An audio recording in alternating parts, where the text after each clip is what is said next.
আগামী ফেব্রুয়ারিতে নির্বাচন হবে কিনা তা নিয়ে অনেকের সন্দেহ আছে, আমারও আছে। এর মধ্যে নাসিরউদ্দিন পাটোয়ারি তো ঘোষণায় দিচ্ছে যে ফেব্রুয়ারিতে নির্বাচন হবেই না। তবে আমি সবাইকে ফেব্রুয়ারিতে নির্বাচনের টার্গেট নিয়ে প্রস্তুতি নিতে বলি। এরা না বললে আবার বিএনপিওয়ালারা বলবে আমি নির্বাচন পিছাইতে চাই। তবে এই নির্বাচনে কি হবে তা নিয়ে আমি এক সপ্তাহ আগে বলছিলাম যে এই নির্বাচনে খেলা হবে, অপ্রত্যাশিত ফলাফল হবে। এডিটর সাহেব এনা দেখা দেন, নাহলে ভাববে ফাপড় নিতেছি। উনি আশায় আছেন একটা ভালো নির্বাচন দিতে পারবেন, দিতে পারলে ভালো, তবে আমি খুব ভরসা পাইতেছি না। তবে এই নির্বাচনে খেলা হবে, অপ্রত্যাশিত ফলাফল হবে, আমি আগেই বলে রাখতেছি। দেখেছেন? আর আল্লাহর কি কাম, এটা নতুন জরিপ আসিছে। আসেন আমরা আগে সেই জরিপের ফলাফলটা দেখে আসি। 12% মানুষ বিএনপিকে ভোট দিবে বলিছে, 10.4% মানুষ জামাতে ইসলামীকে ভোট দিবে বলিছে, মানে 10.5% মানুষ। 7.3% মানুষ আওয়ামী লীগকে ভোট দিবে বলিছে, এবং 2.8% মানুষ, মানে প্রায় 3%-এর মতো মানুষ এনসিপিকে ভোট দিবে। তবে কাকে ভোট দিবে এ বিষয়ে এখনো সিদ্ধান্ত নেয়নি 48%-এর বেশি মানুষ। অন্যদিকে জরিপে কাকে ভোট দিতে চায় তা বলতে রাজি হয়নি 14.4% মানুষ। এটা BRAC Institute of Governance and Development BIGDর একটা জরিপ। 8 মাস আগে গত অক্টোবর মাসে একই প্রশ্ন করা হয়েছিল এবং এরাই এই স্টাডিটা করছিল। সেখানে 16.30% মানুষ বিএনপিকে ভোট দিতে চাইছিল। এইটা শেয়ার গতবার আর এইবারটা একটু পাশাপাশি দেখেন, তাহলে বুঝবে যে কেমন কমিছে। 11.30% মানুষ জামাতকে ভোট দিতে চাইছিল এবং 2% মানুষ এনসিপিকে ভোট দিতে চাইছিল। তার মানে জরিপ অনুযায়ী 8 মাস পরে বিএনপি এবং জামাতের ভোট কমছে, এনসিপির কি সামান্য কিছু বাড়িছে। তবে 62% মানুষ এই রাজনৈতিক দলগুলোকে ভোট দেবে না, তাই না? কারণ তারা হয় বলতে রাজি হয়নি, অথবা তারা এখনো সিদ্ধান্ত নেয়নি। এরা এই 1 বছরে তাদের উপর থেকে আগের সমর্থন সরাই ফেলছে, আরও ফেলবে। বিএনপির জনসমর্থন, দলের জনসমর্থন 26.32% কমিছে। হে প্রভু হরিরাম কৃষ্ণ জগন্নাথ প্রেমানন্দী, ইয়া ক্যা হুয়া। এডিটর সাহেব হে অরিজিনালটা শুনে দেন একটু। हे प्रभु हे हरि राम कृष्ण जगन्नाथ प्रेमानंदी, ये क्या हुआ? गलाव में पानी आ गया, गामछा भी खुल गया मेरा। लगती ये देखिए। হ্যাঁ, ছাত্রী ইনস্টিটিউট অফ ক্রিটিক্যাল থিঙ্কিং এর হোয়াটসঅ্যাপ শাখার গলা পর্যন্ত পানি আগা। বিএনপিকে জিততে পারবে, তারা মনে করতেছে পারবে, কারণ আওয়ামী লীগের এই 7.3% ভোট তারা নিবে। কিভাবে তারা এটা নিবে, কৌশল কি, আসেন সেটা একটু বুঝে দেখি। তারা তাদের নেতাদের একটা অংশকে মুজিব, ধানমন্ডি, 32 নম্বর আওয়ামী লীগ নিষিদ্ধ করার প্রশ্নে আওয়ামী লীগের যে বয়ান সেটা ফেরি করার কাজে নামাই দিছে। আমরা জানি এই যে শেখ রুমিনুর রহমান, ফজা পাগলা, হাবিবুর রহমান হাবিব, এরা তো কেন্দ্রীয় পর্যায়ে, এমনকি জেলা পর্যায়ে, উপজেলা পর্যায়ে পর্যন্ত আওয়ামী লীগের ভোটার, বিশেষ করে হিন্দু সম্প্রদায়ের কাছে তারা একই বয়ান ফেরি করিচ্ছে।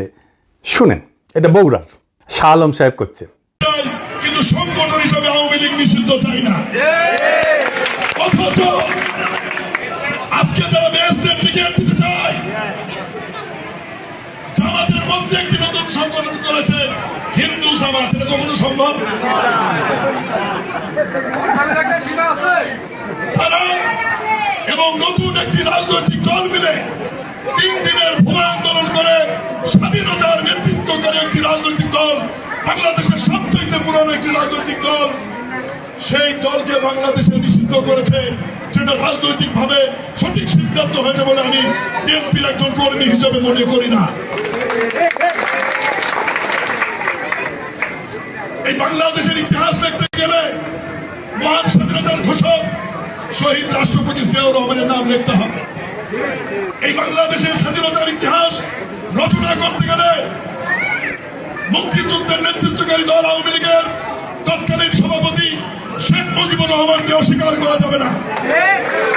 এই 2 নেতাকে অস্বীকার করে নতুন বাংলাদেশ বিনির্মাণের কথা বলে তো তাতে হয়তো এই 7%-এর 4-5% ভোট পাইতেও পারে, কিন্তু এটা পাইতে গিয়া আরো 8-10% নিজস্ব ভোট সে হারাবে।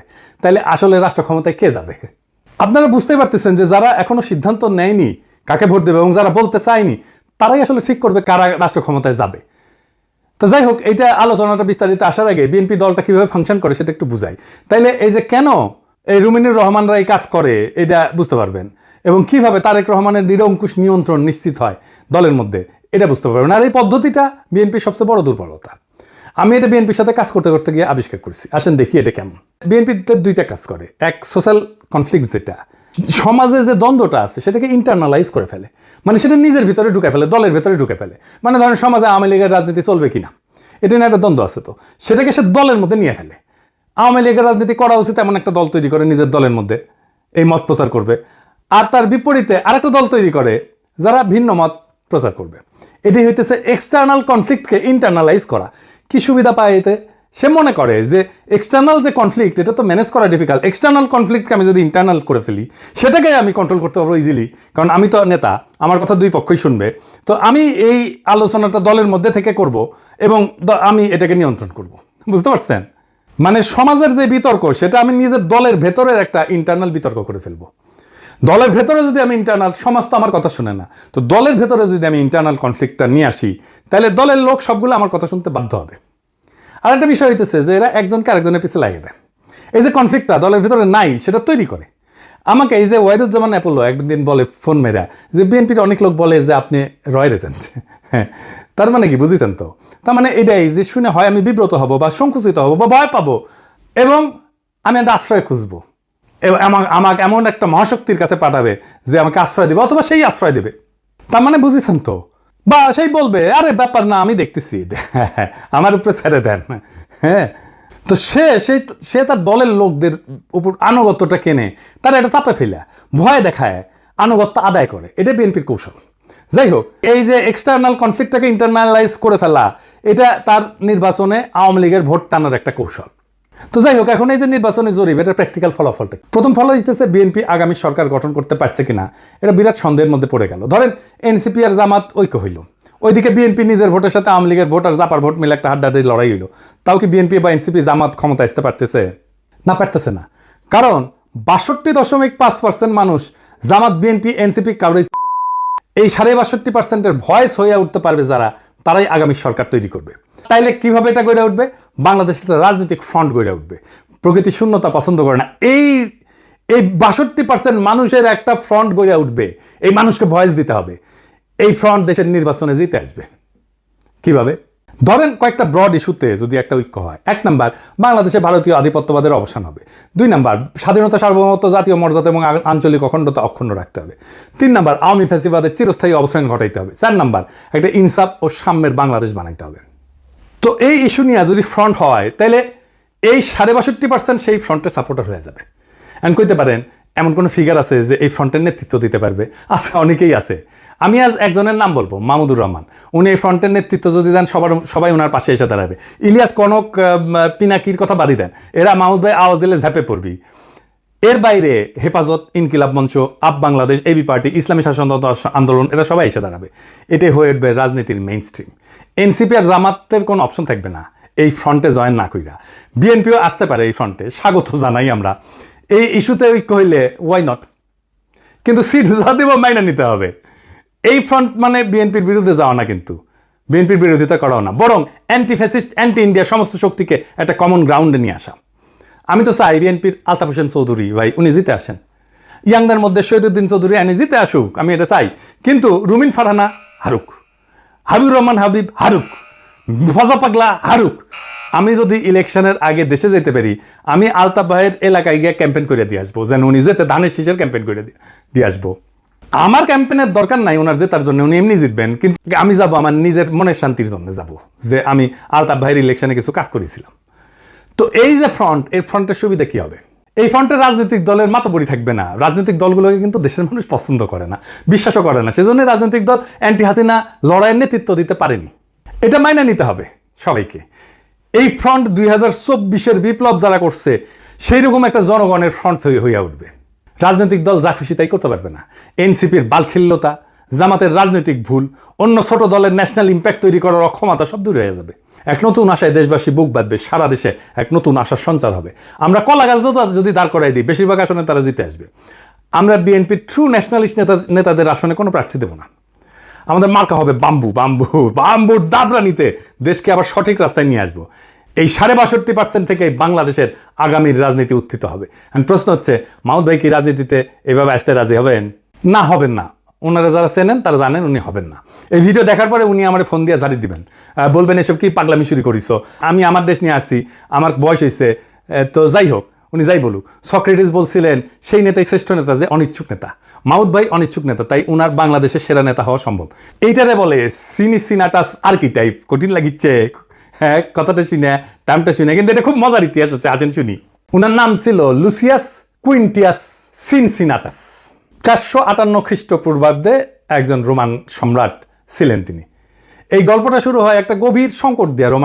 রোমান সেনাবাহিনী কনসাল মিনুসিয়াসের অধীনে প্রতিবেশী উপজাতি ইকুইদের দ্বারা অবরুদ্ধ হয়ে পড়ে এবং ধ্বংসের মুখোমুখি হয়। রোম শহর আতঙ্কিত হয়ে যায়। এই চরম মুহূর্তে সিনেট মরিয়া হইয়া, উনি প্রাক্তন সেনাপতি ছিলেন সিনসিনাটাস, ওনাকে সম্রাট হিসাবে নিয়োগের পক্ষে ভোট দেয়। উনি তখন অবসর জীবনযাপন করেছিলেন এবং কৃষিকাজ করেছিলেন। সিনেটের একটা প্রতিনিধি দল তার ছোট খামারে পৌঁছায়, সেখানে তাকে তার জমিতে লাঙল চাষ করতেছে দেখে। দেশের ডাকে সাড়া দিয়ে সিনসিনাটাস একটা নতুন সেনাবাহিনী গঠন করে এবং অসাধারণ সামরিক অভিযানে একদিনের মধ্যে ইকুইদেরকে পরাজিত করে অবরুদ্ধ রোমান বাহিনীকে উদ্ধার করে রোম শহরকে রক্ষা করে। 6 মাসের জন্য ওনাকে সম্রাট বানানো হয়েছিল, কিন্তু 15 দিন বা 16 দিন পরে উনি ক্ষমতা চাইরা আবার চলে যান, ওনার ক্ষেতের মাঠে চলে যান কৃষিকাজ করতে। জর্জ ওয়াশিংটনের হিস্ট্রিও কিন্তু এইরকম। উনিও কৃষিকাজ করতে চলে গেছিলেন, ওনাকে দৈরে এনে প্রেসিডেন্ট বানানো হয়েছে। জিন্না 1930 সালে হতাশ হয়ে কংগ্রেস রাজনীতি ছেড়ে দিয়ে লন্ডনে যে ওকালতি প্র্যাকটিস করেছিলেন, প্রচুর ভালো প্র্যাকটিস করেছিলেন, কিন্তু খুব প্রসার হয়েছিল, জমজমাট প্র্যাকটিস, বিলাসবহুল জীবন ছিল। ওনারা ধৈরে এনে মুসলিম লীগের নেতা বানানো হয়েছে, আর ভারতবর্ষের ইতিহাস বদলাই গেছে। এই যে আমাদের হাসান সৈয়দ সোহরাওয়ার্দী, তারও কিন্তু এরকম কাহিনী আছে। ওনার বোন বেগম শায়েস্তা ইকরামুল্লাহ সোহরাওয়ার্দীর লেখা জীবনীতে আছে। 1933 সালে সোহরাওয়ার্দী সিদ্ধান্ত নিল আর রাজনীতি করবেন না। ট্রেনে করে ভাইয়ের সাথে বোম্বে থেকে কলকাতা ফিরতেছিলেন। প্রোগ্রাম ছিল স্টেশনে নেমে বাসায় ফিরে রেস্ট নেবেন এবং ঘর সংসার করবেন। তো ওনার বড় ভাই ওনাকে ট্রেনে প্রতিজ্ঞা করেছে আর কখনো রাজনীতি করবা না। উনিও বলছেন আর করবো না ভাই। তো যাই হোক, হাওড়া স্টেশনে নামার সাথে সাথে হাজার হাজার মানুষ ওনাকে ঘিরে ধরে আল্লাহু আকবর, সোহরাওয়ার্দী জিন্দাবাদ স্লোগান দেওয়া শুরু করে। ওনার মাথায় নিয়ে মিছিল করা শুরু করে। কাম শেষ, উনি রাজনীতিতে স্থায়ী হয়ে যান। ইতিহাস বদলে যায়। আমার উপরে ছাইরা দেন, দেশের মানুষ যদি তৈরি থাকে তাহলে মাহমুদ ভাই আসবেন এই দায়িত্ব পালন করতে। আর কারা থাকবেন না আমার কইলাম না, কইলে এখনই লাভ দিয়ে উঠবেন। আমি বলছিলাম অপ্রত্যাশিত ঘটনা ঘটবে, সেই ঘটনার জন্য তৈরি হন, আমরা ইতিহাস সৃষ্টি করব অচিরেই। বাংলাদেশের রাজনীতি এখন এক সন্ধিক্ষণে দাঁড়ায় আছে। 62% মানুষের নীরবতা, এটাই আসল শক্তি, এটাই আগামী সিদ্ধান্ত গ্রহণকারী হাত। তারা কারো অন্ধ অনুসারী না, বরং তারা খুঁজতেছে এমন একটা প্ল্যাটফর্ম যেখানে থাকবে আত্মমর্যাদা, সার্বভৌমত্ব, ইনসাফ আর সাম্যের নিশ্চয়তা। ইতিহাসে আমরা বারবার দেখছি, যখন জাতি প্রস্তুত তখন নেতার আগমন অনিবার্য হয়ে যায়। সিনসিনাটাসের মতো, জর্জ ওয়াশিংটনের মতো, জিন্নার মতো, সোহরাওয়ার্দীর মতো। সেই নেতা হয়তো এখনো মাঠে নাই, কিন্তু মুহূর্তে আসলেই ইতিহাসের পাতা থেকে উঠে আসবেন তিনি। আমাদের করণীয় একটাই, নিজেদের প্রস্তুত করা, মানুষের মনে আশার শিখা জ্বালায় রাখা এবং সেই 62% মানুষকে এক কণ্ঠে, এক পতাকার নিচে, এক স্বপ্নে ঐক্যবদ্ধ করা। এটাই হবে বাংলাদেশের নতুন ভোর, নতুন সূর্যোদয়। এটাই হবে সেই মুহূর্ত যখন আমরা ইতিহাসের বইয়ে নিজেদের নাম লিখব, শুধু দর্শক হিসেবে না, বরং সক্রিয় অংশগ্রহণকারী হিসেবে, রাজনৈতিক এজেন্সি হিসাবে, রাজনৈতিক শক্তি হিসাবে। তৈরি হন, সময় আসছে আবারও 2024-এর মতো। ইতিহাস ডাক দিচ্ছে নতুন ইতিহাস লেখার। সেই ইতিহাস আমরা লিখব একসাথে। ইনকিলাব জিন্দাবাদ।